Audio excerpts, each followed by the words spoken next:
Hey everybody, on this episode of the Legends of Tomorrow After Show, we're breaking down episode 17 of season 2, Aruba. Marty and Doc have to go back to 1955 Hill Valley to stop Biff with a sports almanac.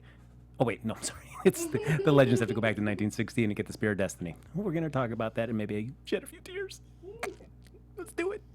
You're tuning into the destination for TV superfan discussion, AfterBuzz TV. And now, let the buzz begin.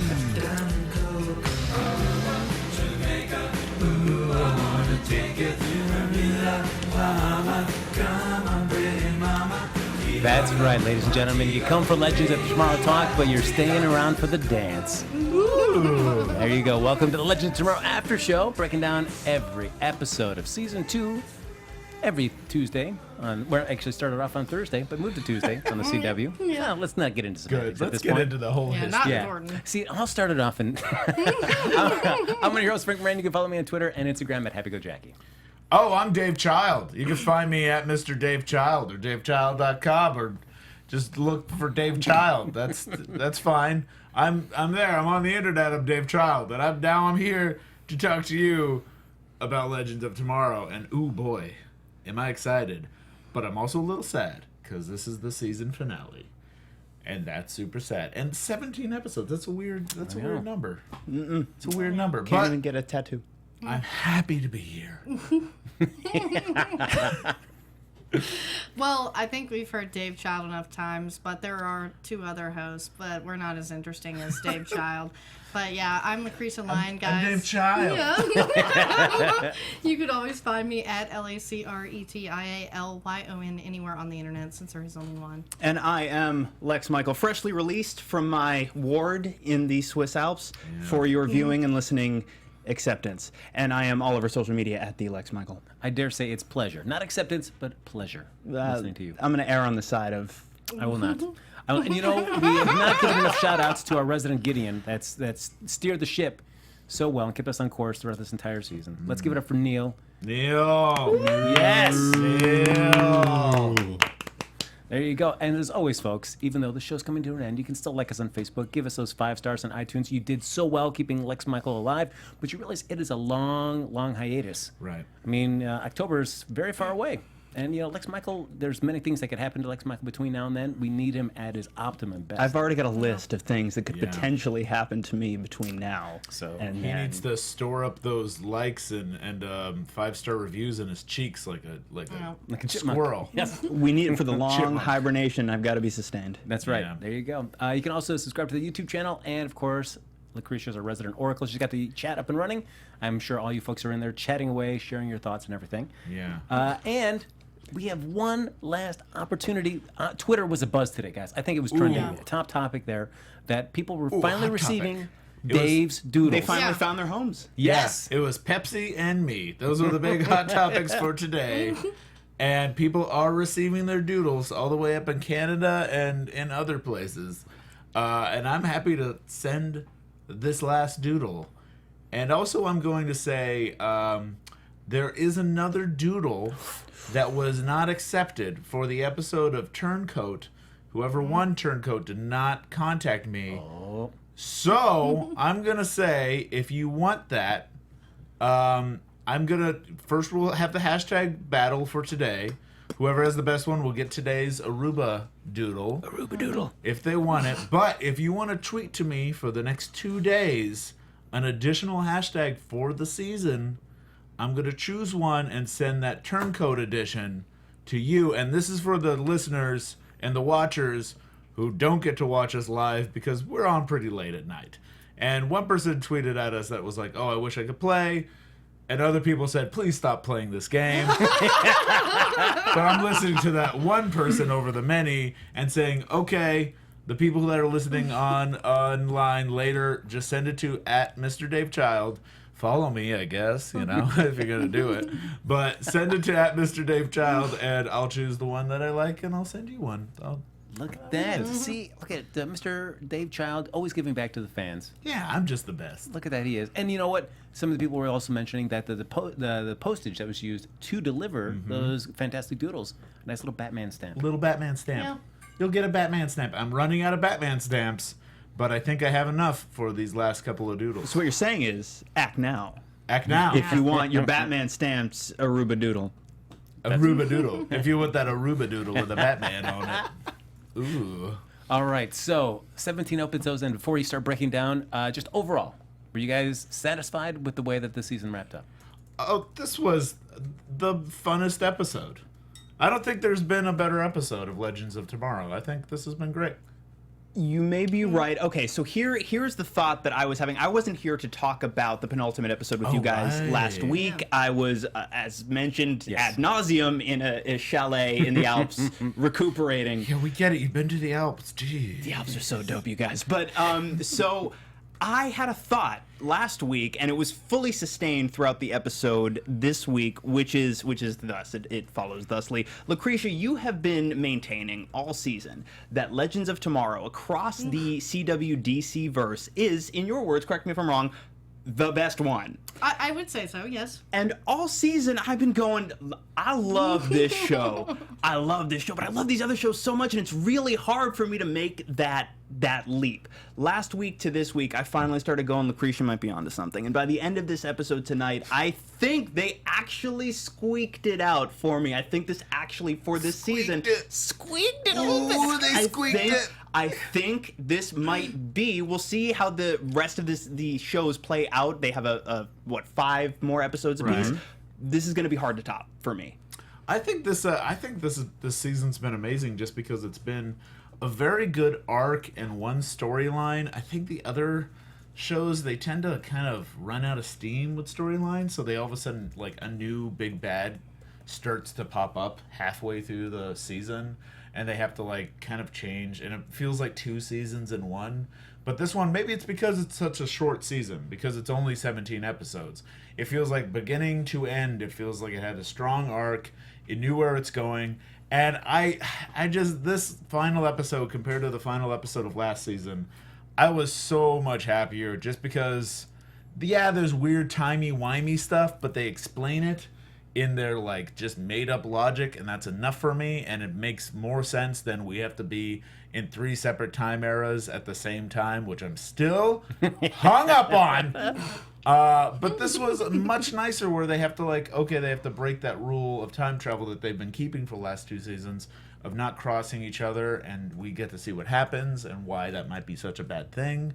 And I like that. It had a strong, the rules were stronger, and the momentum of the story was stronger this whole season. So they've kept that till the final And episode. that was, to me, is I found myself, I really enjoy all of the shows on the CW, but to me, Legends was the one I look most forward to, and it's not just because I get to share it with this lovely panel. Come on now. Oh, emotions make me uncomfortable. But yeah, I mean, it's such a fun show, and this season really, sort of addressed Frank's beefs with it last season. Yeah.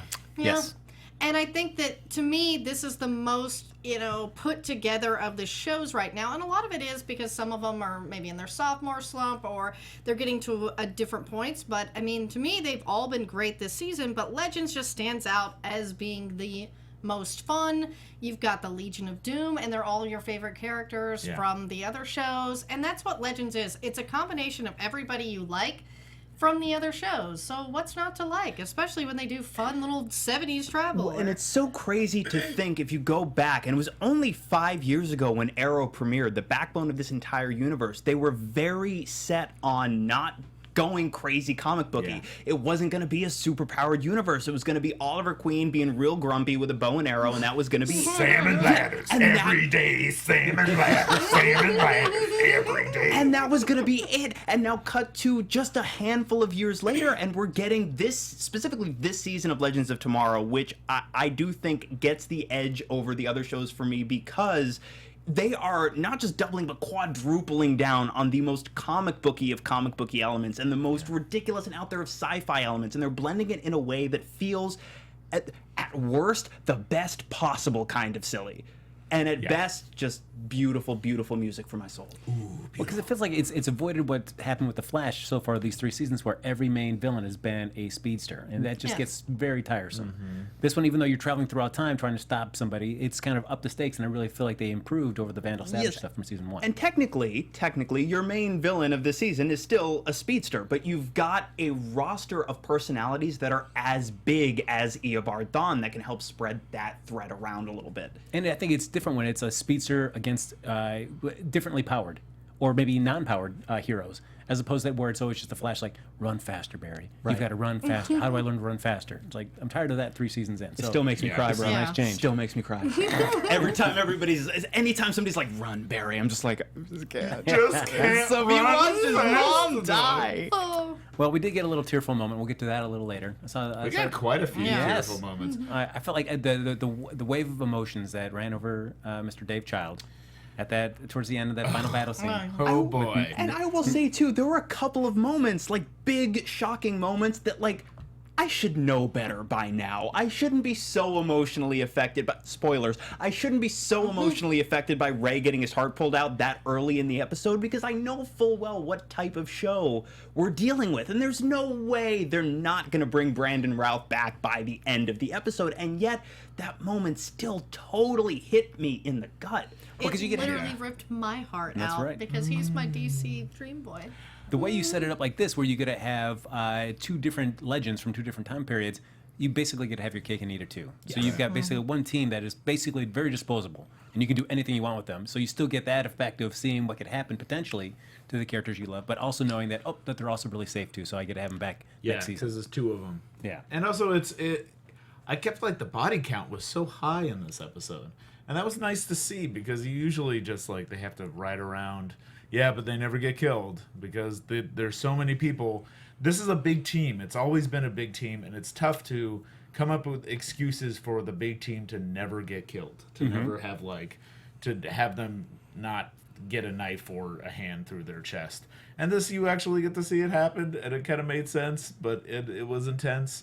I also like how Ray got his heart ripped out, because if there's someone who's going to get his heart broken and ripped out, it's gonna be Ray, because he's never good with his heart. So it was kind of a nice little like, ugh. That's right. It's been emotionally shattered so many times, now physically so. Yeah. And speaking of that, Miles says hashtag Dave likes death. I just like that one.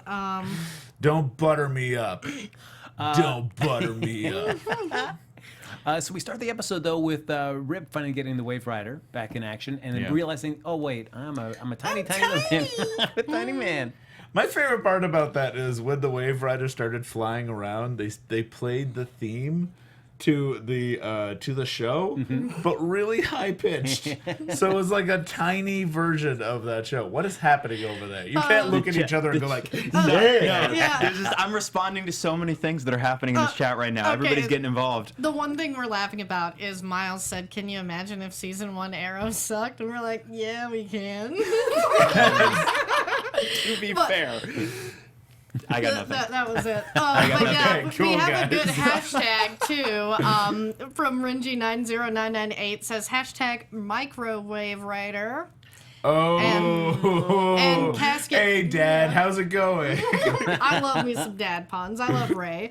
And Casket Fan 1 says hashtag salmon ladder every day. Salmon ladder every day, every day.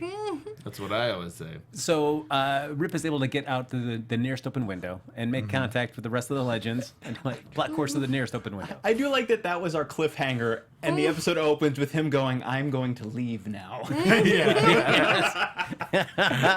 Yeah, I also like how, okay, so in the last episode, let me get this straight. So he was having a hard time getting the Wave Rider working.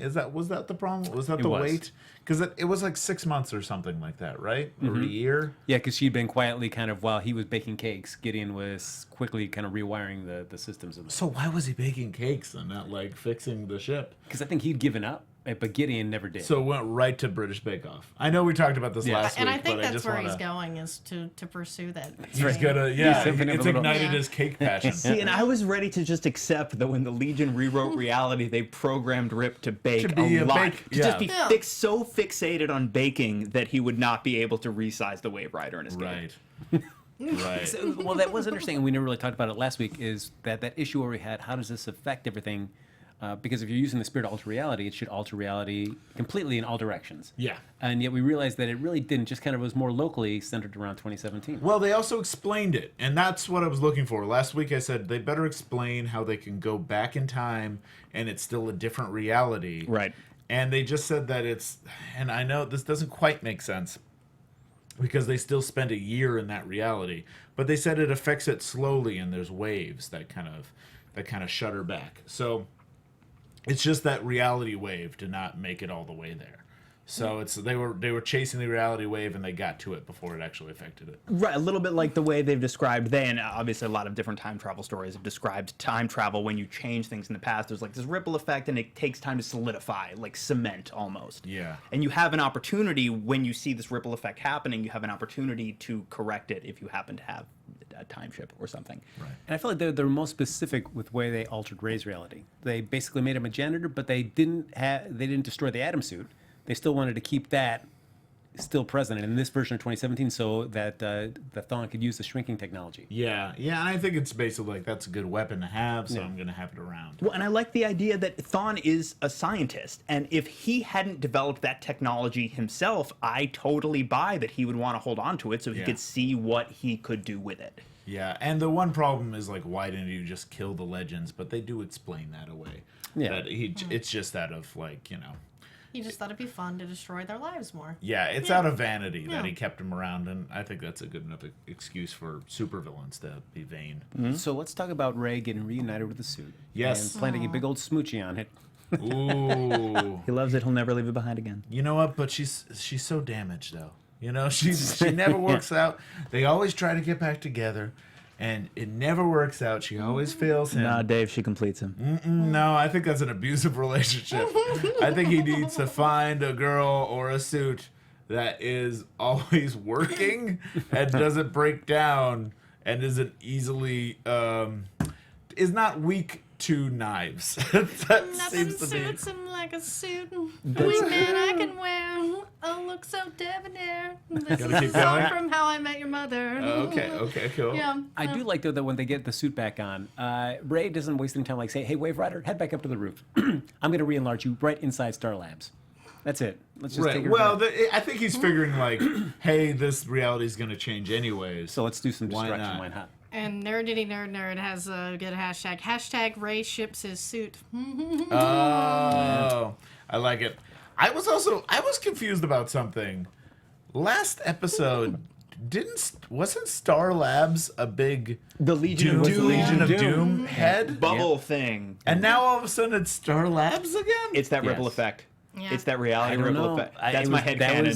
I think that might have been a mistake. It Yes. may have been continuity error. I'm headcanoning that right away because we've got in-world logic that I'm satisfied enough with. You know what I think it might be? Let's say this. I don't think it is ripple effect because that also makes no sense. Nope, Because it wouldn't none. be.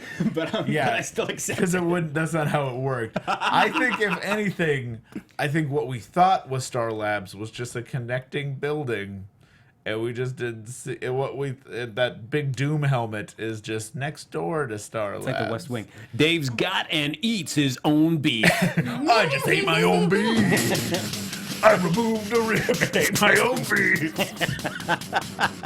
Oh, I'm sorry for That was that. perfect we're video about to have game a- noises, Lex.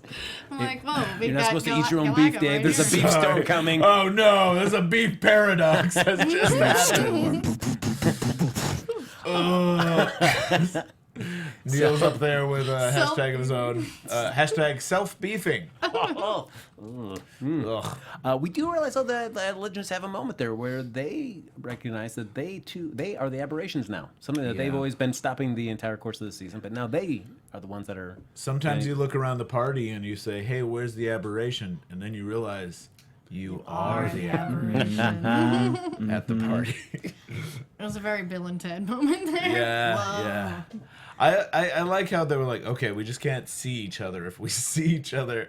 This is very timey-wimey rules, but I kind of like it. It's like, you're fine as long as you don't see each other. And if you see each other, that's when the time quake happens.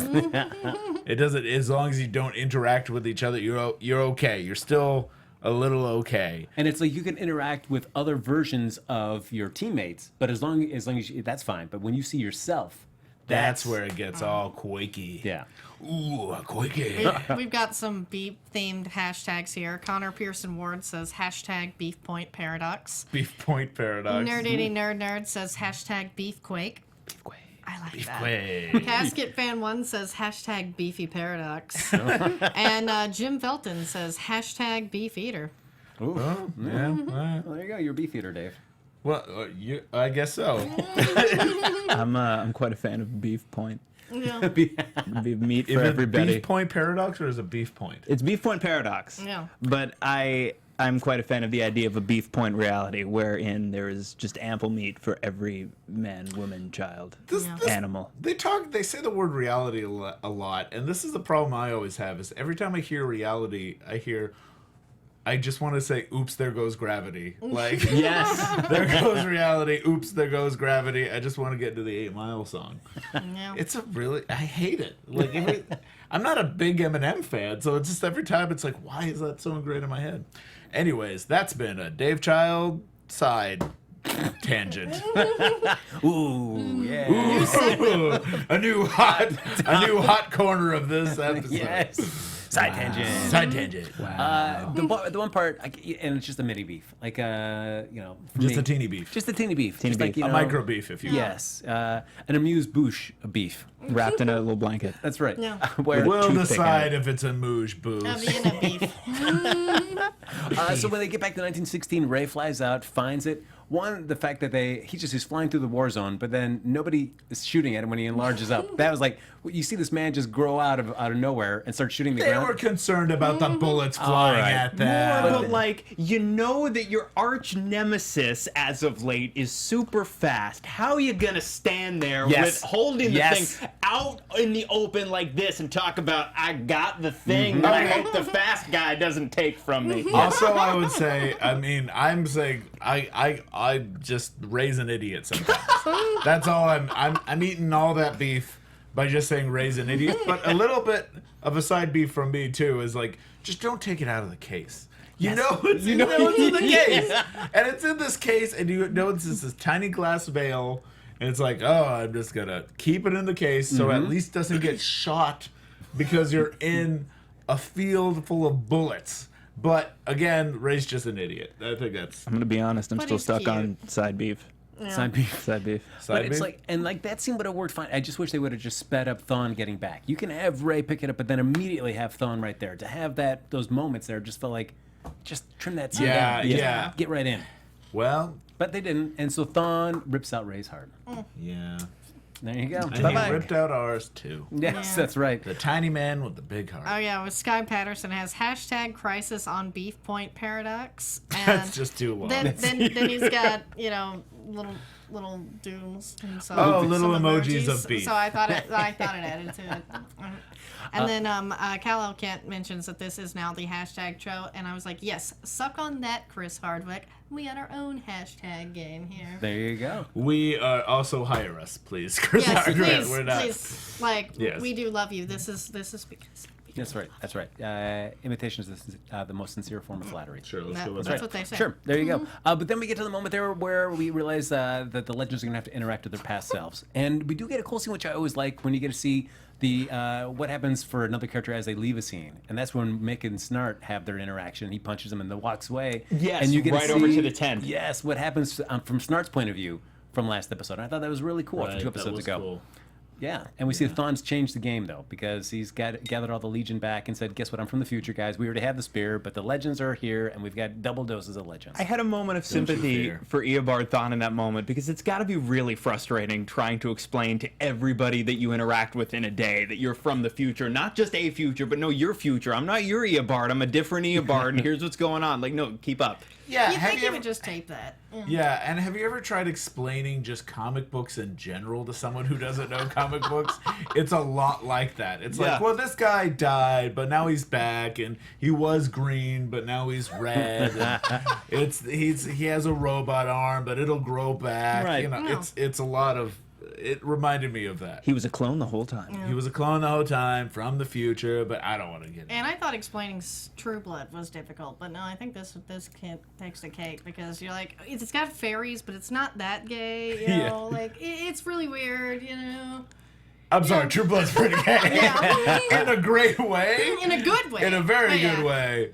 I don't know how we got off. I don't know. On this, I just remember but explaining imagine that to someone. But so imagine you, the audience member, trying to explain to your non comic book verse friend or your non CWDC versed friend the intricacies of this universe. And now imagine that's every interaction you have with anyone any day of your entire life, and suddenly Eobard Thawne becomes a far more sympathetic villain. Yeah, it's like how you really feel bad for a guy who has to explain so much to everyone every day because he's just always going No wonder around. he's so mad. Yeah. And also, he basically started with, like, first thing you should know is I technically should not exist. Yeah. Now that we've talked about that, I'm racing against erasing my own existence. So, yeah, it gets tough. And Jim Felton has an amazing hashtag. Hashtag stop touching your beef.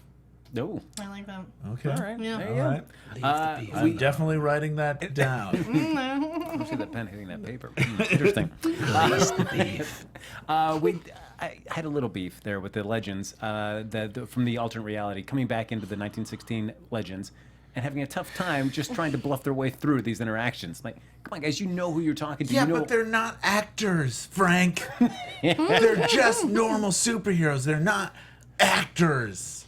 Jeez, Frank. With some beef. Speaking of, though, okay, so I had a thought, and it was when I was jumping ahead slightly, without getting too specific, the scene where Sarah was talking to other Sarah. I had this thought process where it's like, I'm so used to watching these actors play these roles now and having watched them do so for a few years. I'm very comfortable watching them, and I just accept them completely, and I forget how good at their jobs they are until suddenly you have, say, Katie Lotz playing against Katie Lotz and having to be the same character, not too far removed from herself in the timeline, but playing just enough of a difference that you buy completely that she is removed from her place in the timeline. They all had to do that, or almost all of them had to do that to a certain extent in this episode, and I at least forget how insanely talented this ensemble is.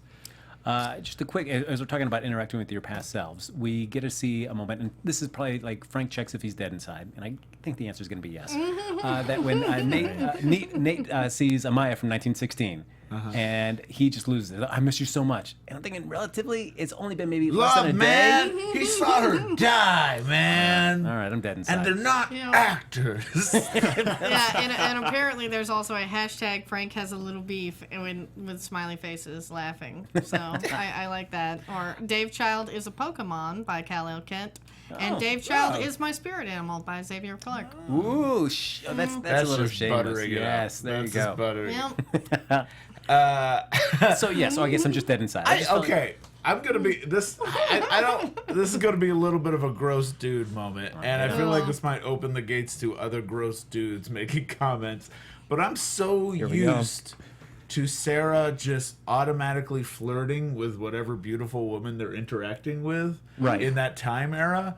I kept expecting her to flirt with herself. I feel like on a purely physiological level, I feel like you would you have chemistry with yourself? Everyone likes to think they would. I don't think. I guess you would. On a purely biological, it's the same way you're not physically attracted. Most of us are not physically attracted to our immediate family members. Yeah. I feel like the same basic principle would apply. I don't know, but when you see yourself, wouldn't you just want to, just little? I feel like just a little kiss. Yes, I feel Just like wondering what it would be like to just kiss yourself. I think if you're an incredible narcissist who just is so into themselves, then maybe. I'm saying it's not. I would, Dave. I'm with you. To be kiss fair, yourself? Yeah, I'd be like, hey, I'd be curious, and if I was gonna kiss a girl, it'd be myself. sure. Yeah. To be fair, I think anyone who says they wouldn't have the thought is lying. Yeah. But as far on like a purely chemical level, I don't know. I don't see a future for I me. guess I would say really. Also, to be fair, I probably wouldn't because I have a brother that looks a lot like me. So it would just be like, "Oh, hi, Matt." It wouldn't be like, "Hey, Dave." It would just, anyways. It would just look like my brother that already looks like me, especially when I have the goatee right now. Yeah, I don't even know about the hashtags that are popping up from this conversation. Oh no, it's funny. Yeah, Mystic Lightning says hashtag narcissist beef. And then Nerdity Nerderd says she's not Barney, Dave, which Barney is in the song I was singing earlier. Oh, there you go. Yeah, clever. Okay, I Put started things running together. through fictional Barneys that I knew, and I was like the dinosaur. Yeah, it's all about the Barney dinosaur. Gumble. Nope, Barney Stinson. Barney Miller. Stinson out. So we see the Legion, though, starts attacking the Wave Rider. Dawn's kind of let them know where they're at while he's excused himself to get reinforcements.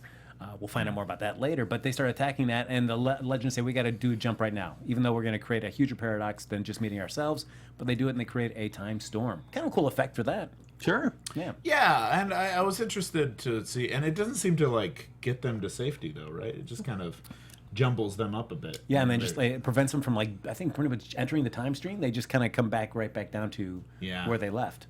Yeah, which I thought was a good, like, another good way of being like, oh, it's in the universe, it's a new rule, and they've kept to the new rule. And also, I like that it seems to be leading into whatever season 3 is. Yeah, I mean, it is cool that they've set this storm. up that you get to see if they try to break it. No, we're not going to. The writers aren't going to come up with a way to break it and be it's okay. No, they come up with direct interference there. Yeah. Oh, just a little Dave on Dave from Neil. And Hashtag just a little Dave on Dave. Hashtag nothing to be ashamed of. And we have Fantasy Stats Guru says hashtag chat butters up Dave's beef. That's oh my goodness. That is Buttery getting weird. buttery beef. I love how it's like, oh, I'm gonna check out this tame after show of the CW superhero So just show. a face full of beef butter. Just a lot of beef butter. As soon as you turn in. Too much beef butter. As Lex, you were mentioning the Sarah and Sarah conversation. I feel Yes. like this is that one where we finally get to see like a real big character journey for Sarah in this episode because she feels that she's not capable of using the spear because she knows what we do with weapons. As she tells the other Sarah, like we can't use this. You know what we do with weapons. Right. Well, what I love about this too is that we haven't been screaming and waving big signs about Sarah's character arc throughout this season. They've just been planting the seeds so that we could get to this point, and within a couple of scenes, we could pay it off. And suddenly, you backfill all of that. You look back over the course of the season, and you go, "Oh man, we actually built to this really insanely well and very subtly." It was really nice. I feel like you started getting a little twinkle of that when she's fighting with Dark back in the tunnel right there, or their pathway, whatever they're digging through, and doesn't kill him. Yes, like the fact that she ultimately has the opportunity to finally take revenge and kill the man who took her sister from her and chooses not to, I think obviously speaks volumes to how far she has come. But again, the fact that we could get there without feeling like it was labored. Bravo. Yeah, and to me, that was the perfect bookend to Sarah's arc this entire season, is becoming captain and making better choices and becoming this person of herself. And I really did like that she had that moment with Laurel to talk about. You know, she's like, no, I'm the damaged one. You were always stronger. And we all know that's not true. But yeah, and that was the thing, is to have that and then have that dark scene. It's like, what a great ending to the season for Sarah. I never minded Laurel in this universe, really, but I do have to say I think she works best as a dead spirit that keeps popping up every now and then. I liked her as a lawyer. I always wish that they just kept her as a lawyer because she did really good in those scenes, and she just never really sold Black Canary for me. But I like Black Siren. I like Black Siren a Yeah. lot. She's good as like also a family member to kind of come back and be like, you know, kind of a Jiminy Cricket to kind of pop up every now and then for Oliver and also for Sarah, which is kind of nice. Because I think that's the danger of all these superhero shows, that you can put people in different professions that aren't superhero related at all, but eventually, as the seasons go on, people are going to get frustrated that these characters don't know each other's secrets, and then eventually I feel like the writers start merging everybody together. So by the end of season 5 or 6, everybody's a hero of some extent. Well, look, not for nothing. If I found out, Frank Moran, that you were moonlighting as a vigilante, and I found out that you were hiring, Moran man. All I'm saying, it's pretty close. I would at least be inclined to ask you some questions, maybe follow you around at night, All right. Some more. There you go. There you go. I have More an than online we survey that already you can do. take. Yeah. I think we'll look at it later, Lex, and see what He put see what we can together do for on you. survey with me. Yeah, give him a shout out. Yeah, we've got a few good hashtags. Casket Fan 1 says, there is nothing tame about this after show. Jim Felton is taming the beef. Xavier Clark is beef my butter. I know the beef is all my fault. I know it is. It's too funny. I'm like, I gotta read all of these. Oh my God, what have I done? Beef butter? Was that one? Beef butter. Yeah. Butter my boy. butter, Butter my my beef. beef. Or Butter beef my- my butter. Yeah. Okay. Yeah, butter all my right. beef was first with Xavier. Let's And move beef on. my Let's butter. keep going. Every possible No more butter permutation. So we get the moment that the plan is, the Wave Rider's been damaged from this time storm, but we still have another version of the Wave Rider that came back from the alternate reality. Right. So since we know the aberrations of the alternate reality legends are going to stay behind, kind of make sure that 1916 legends get to that version of the Wave Rider, and then they can go and take care of the spear. And that's kind of a nice selfless little moment there. Listen, we're the aberrations. We know we're not sticking around after this. We're going to play defense for you guys. And then we get to see a cool little fight scene where we get to see what happens full out when the legends go up Yeah. against Legion. Okay. So what's the death count on this? Because I got. Okay. We have Ray dying Yes. initially first. Killed. And then we also have Jax dying. Yep. Yep. At one point. And we have Buns of Steel And dying. don't forget, they already got this team Zamaya last week. Do we Yes. count that? Yeah, we got Amaya. And we got Mick.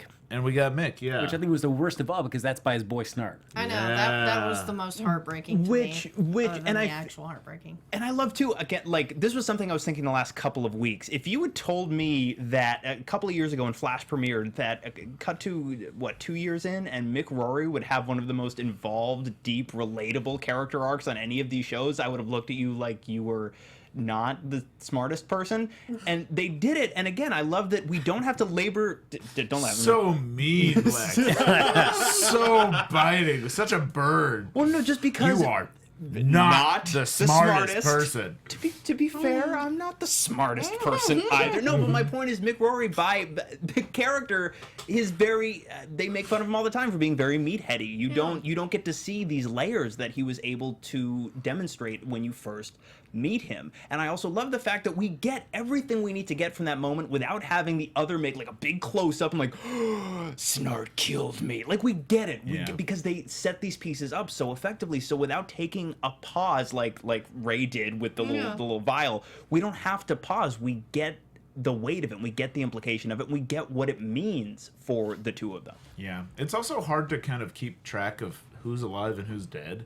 So there is a moment where you're kind of like, oh no, oh right.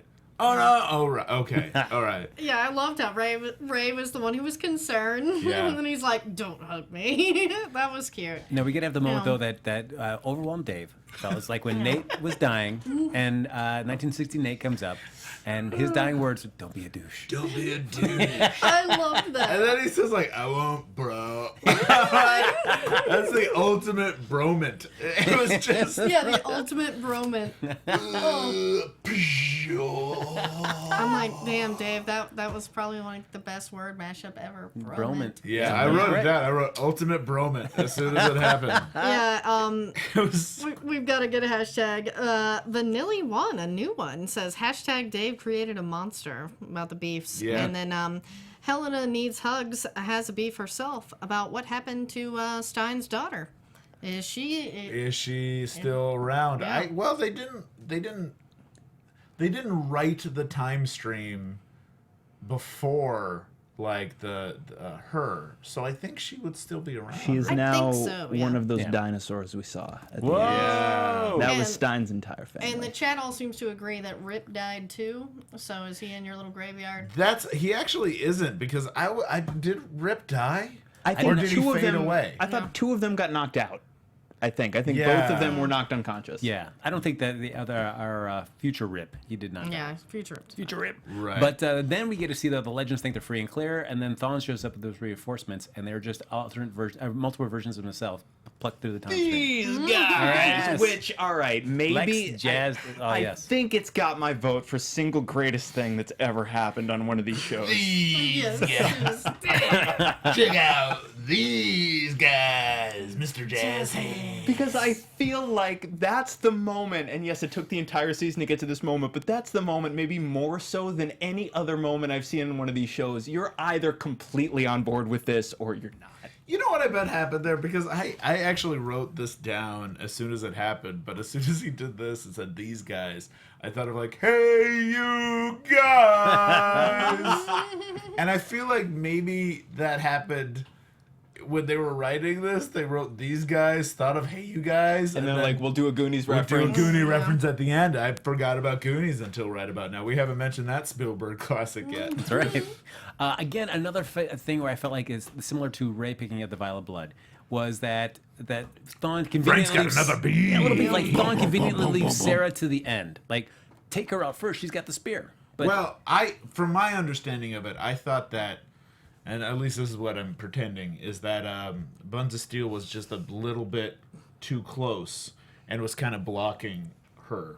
I would have liked to see from that. him just grabbing the spear. I would have liked to see like if that happens, like everybody kind of circles up around Sarah to keep her kind of more handily protected. Yeah, they could have choreographed it more. You know, so But you didn't direct it, so all right. put your beef away. Yeah, and Ryan Metallison and Witchy Mama are confirming that Future Rip did have his throat slit there. Oh, did? But who slit his okay. throat? Thawne. Thawne did. That guy's real fast. Okay, Yeah, and Colin Adam for the Prime would graveyard. like to know, it's funny how a guy with a bow and arrow can take out people with superpowers. Malcolm is magical, guys. Well, I would say about that. I think you still have to catch the arrow before it gets to you. Yeah, those things are sharp. Yeah, it's not like because it was what am I forgetting is because I want to say heat wave and it's not heat wave. Firestorm? Firestorm, thank you. Firestorm could like change it right before he gets to him, but he has to be able to change it or burn it before it actually gets him because he's not arrow proof. He's not bulletproof. And we've seen that seems to have decent control now over they together. Firestorm when they're together, it's Yeah, he hits they are one. they. But Get the pronouns right. they seem to have pretty well developed this transmutation ability, but it does still take them a second. Yeah. Those arrows are moving pretty You quick. still got to aim. You still got to think about it. I did just to backtrack for a second. I did like that moment there between Malcolm and Dark, where they just they wanted to put away the old weapons. Like, let's just get up close and personal, guys. Let's do this the old-fashioned way. I It's like, love that. just a really cool moment between the two guys. They're just the magic boys, and I really hate that they've broken them up for now. The magic boys. Who's gonna stop them magic boys? Here comes the magic boys. Tonight on CW, the Magic Boys. It's gonna be a spin-off show. It would be I know, pretty great. It would be pretty good. As we talked about, Sarah has her conversation with Laurel. She uses the spear to depower itself, and then also bring along the Black Flash. And again, I can understand why they did this because you want to see the legend, seeing the satisfaction of Thawne being defeated. But I also, part of me, I wanted that moment of Thawne trying to run away. I wanted a little bit of a chase between Black Flash and Reverse Flash.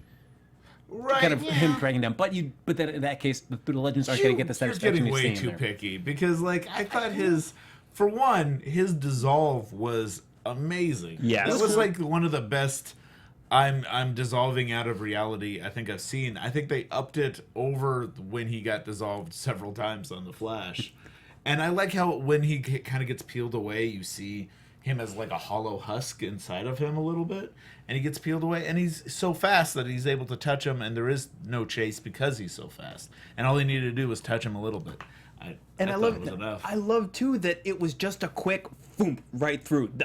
Black Flash would have followed him to the end of reality just to go, boom, I'm done now, going home. Tag me. And then just immediately so I guess Black Flash is just wandering around 1916 now. Yeah. Well, I guess he can travel through time. He's also Zoom guy, Yeah. right? Yeah. I mean, But I love the idea that like people in 1916, at least even if we assume he's going to be able to time travel himself out of there, I love that for probably at least a week or so, people in 1916 are going to have a real bad time dealing with this zombie speedster.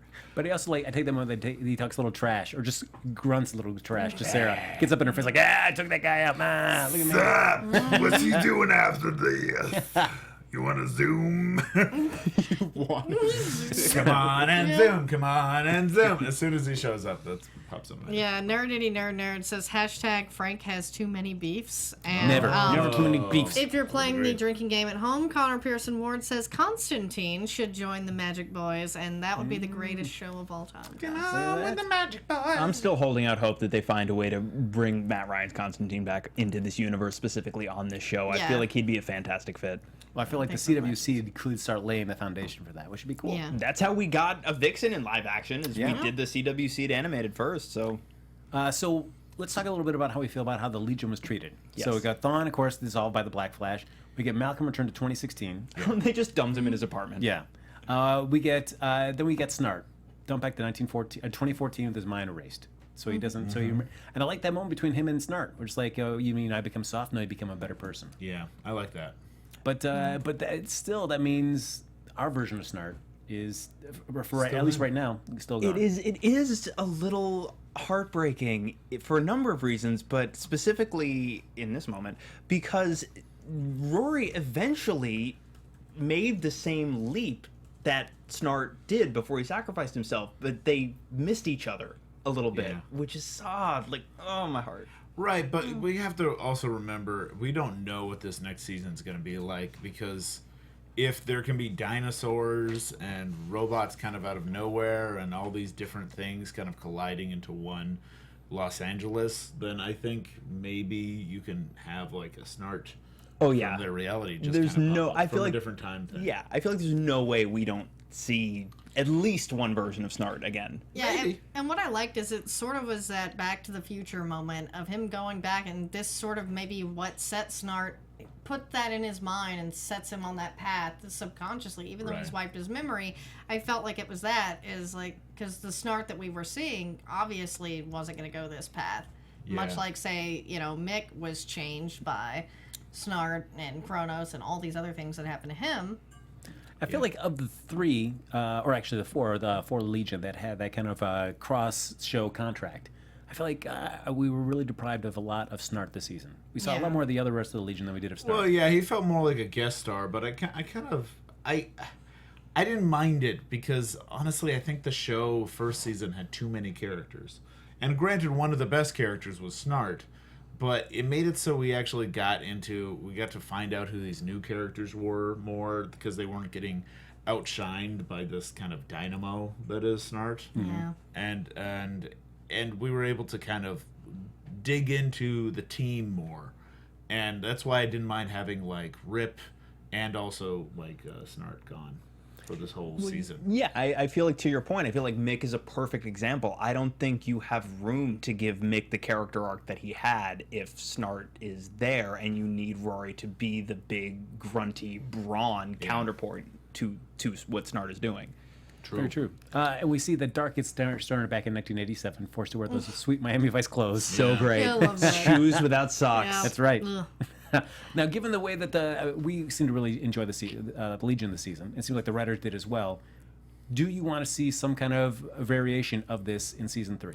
I would, definitely. And I would like them to be sort of the overarching villains of all of the shows. I think that this is just an idea waiting to happen. I mean, you have Wentworth and John Barrowman on these contracts. Why can't we sort of get some of the others as well to be villains across all the shows? Yeah, I'm curious to see if it's just if next season's just going to be the Legion cleaning up Time Land or Time City. Yeah. Where they just dropped off in the middle of LA, and now LA is overrun with all these time paradoxes, and they're just trying to solve each time paradox as they encounter it in the city. Oh, and 2 last hashtags. Jim Felton says hashtag Raiders of the Lost Beef, and then Sky Patterson says hashtag the Wizard of Beef Point Paradox. Oh my god. Wizard of Beef. But yeah, I mean, I feel like I'm of two minds, because on the one hand, I don't necessarily want to see them repeat themselves, and on the other hand, these actors in these roles and these personalities are so big and so fantastic playing off of each other.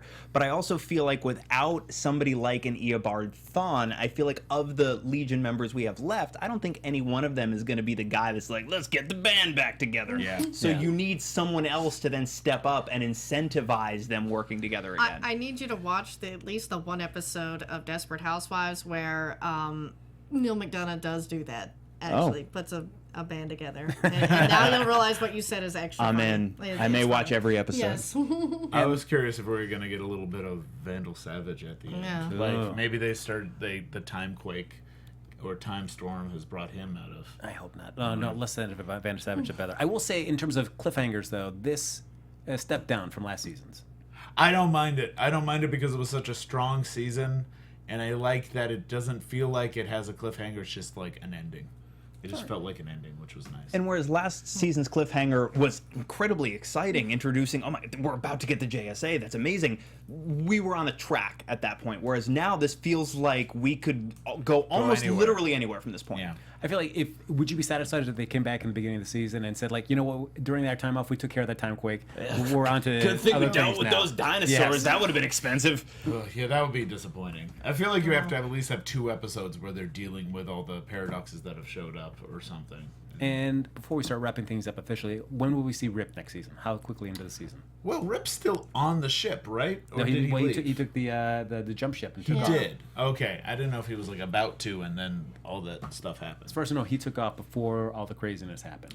I say give it like 3 or 5 episodes. Okay. He'll show up. Yeah, I feel like they tied it up pretty well. We got that final moment of Rip conceding, like, yes, this team functions much better now than it did when I was the leader. He completely gave control. I mean, he had essentially stepped aside in favor of allowing Sarah to be captain, but he completely gave it over to her and pieced. And that could be the end of Rip Hunter on the show. I hope it's not, because now that he's not the guy running the show, I really like what he brings to the team. Yeah. So I would say, yeah, probably like 3 or 5. And I really hope we at least get one flashback of Rip, if he comes back, where he really was just baking cakes. Yeah. All right, ladies and gentlemen, we're getting ready to wrap up. But before we do, we've got to settle who is getting this prized, I dare say coveted, last doodle of the season. Okay, I'm gonna go through the ones I have written. If there's any right. additional ones, let me know. All right. But I have hashtag. I'm gonna start from the most recent so we can get through the beef real fast. Hashtag butter my beef. Hashtag tame the beef. Hashtag chat butters Dave's beef. Hashtag Frank's tiny beef. Hashtag beefquake. So there's a theme here. Hashtag beef point. This is terrible. Hashtag beef point paradox. I'm so sorry, everyone.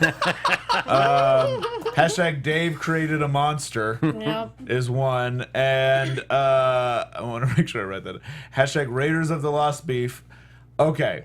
Now, hashtag Ray ships his suit. Hashtag salmon every day. Hashtag Dave likes death, and hashtag microwave rider. I'm putting my vote towards microwave. Right? I like microwave rider myself. In a world where we're not going to quadruple down on the beef. Oh, let's move away from the beef. Then, yes, I got to give it to I'm Microwave Rider. It's a double-double. So sorry.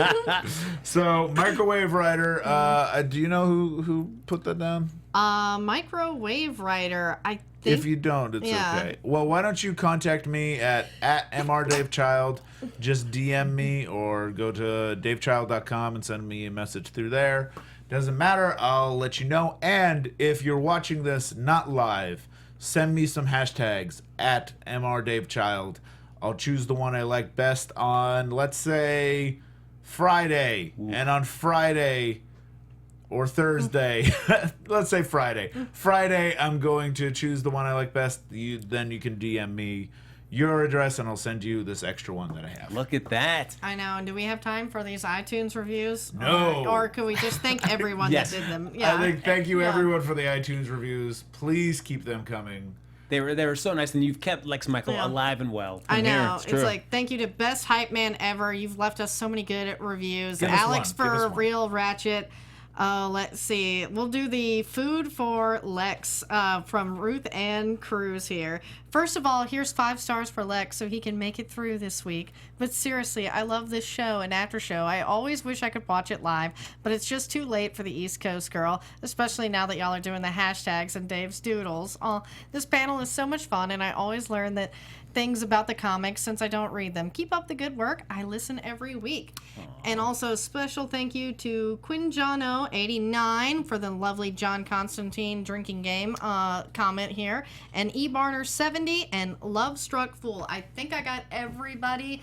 I'm sorry we couldn't read all of yours on the air. If you watch Comic Book Exchange and you guys show up in there, we will read your reviews on that's that right. show.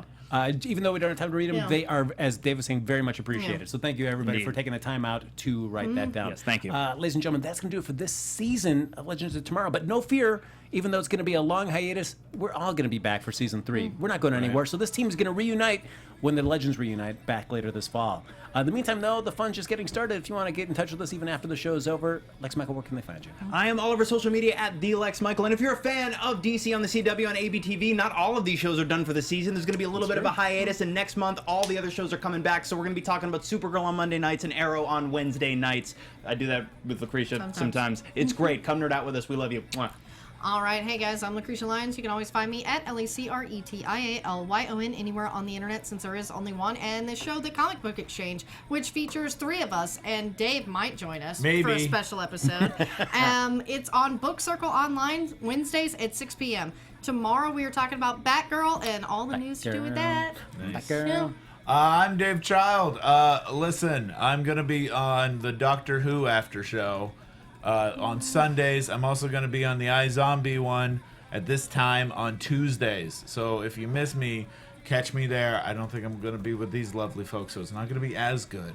But I will be there. And also go to davechild.com to see other things that I do, comedy and dance-wise and music videos and all that shazam. And at MR Dave Child, all that. I'm Dave Child. Enough.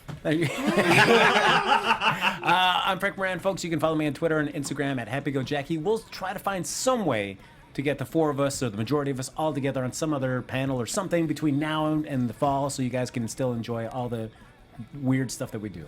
It's been my favorite panel of all time, so I'm going to miss you guys. Oh, shut up, you. Still see me every week, Frank. Neil, thanks for everything, buddy. Neil. Yes, Neil. We'll see you back here next season for another hot season of Legends Tomorrow right here on AfterBuzz TV. Hot season. Hot. Speed off, everybody. From executive producers Maria Menounos, Kevin Undergaro, Phil Svitek, and the entire AfterBuzz TV staff, we would like to thank you for listening to the AfterBuzz TV network. To watch or listen to other after shows and post comments or questions, be sure to visit AfterBuzzTV.com. I'm Sir Richard Wentworth, and this has been a presentation of AfterBuzz TV. The views expressed herein are those of the hosts only and do not necessarily reflect the views of AfterBuzz TV or its owners or principals.